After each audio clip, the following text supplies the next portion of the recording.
यहाँ पे देखिए फास्ट ट्रैक्स में, ठीक है, अभी आपने सब्जेक्ट्स एंड प्रेडिकेट्स पढ़ा था।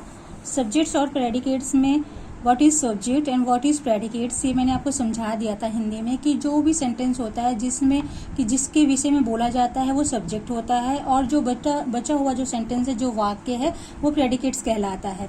उसी को इंग्लिश में इन्होंने लिखकर बताया है, द डूअर और the noun is the subject. यहाँ पे जो काम करने वाला है कोई भी होगा, और जो नाउन होता है वही आपका सब्जेक्ट होता है। और नाउन क्या होता है? नाउन के बहुत सारे प्रकार होते हैं, टाइप्स ऑफ नाउन्स होते हैं, आपको वो पता है, जो कि मैं आगे आपको पढ़ाऊंगी अच्छी तरह से, ठीक है।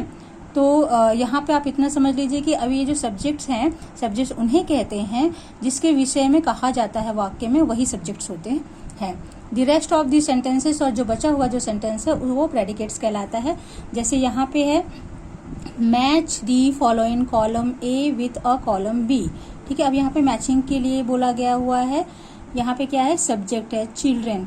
Children is liked by me and my friends, ठीक है। तो ऐसा नहीं है, यहाँ पे ये सब्जेक्ट्स कुछ दिए हुए हैं, ये कुछ प्रेडिकेट दिए हुए हैं, ठीक है। तो ये आपको मैच करना है कि कौन सा सब्जेक्ट किसके साथ, किस प्रेडिकेट के साथ मैच करेगा।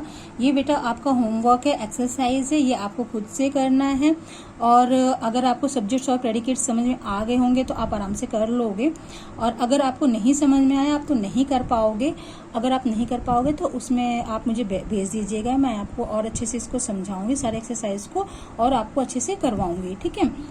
Pick the subjects of the following sentence and write them in the given space, ठीक है। इसमें से सब्जेक्ट्स आपको फाइंड आउट करना है, इसमें जिसके बारे में कहा गया है वह सब्जेक्ट होता है, ठीक है। जैसे 2 birds are sitting on the tree, 2 birds, 2 bird के बारे में कहा गया है तो वो सब्जेक्ट हो गया। इसके अलावा जो बचा हुआ है वो सब प्रेडिकेट्स कहलाएगा।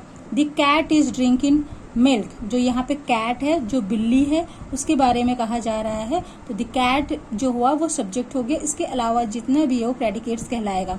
The class is on the table, तो द क्लास जो है वो सब्जेक्ट है, इसके अलावा इज ऑन द टेबल जो है वो प्रेडिकेट्स होगा। ये सारा एक्सरसाइज आपको खुद से करना है और समझ के करना है, ठीक है।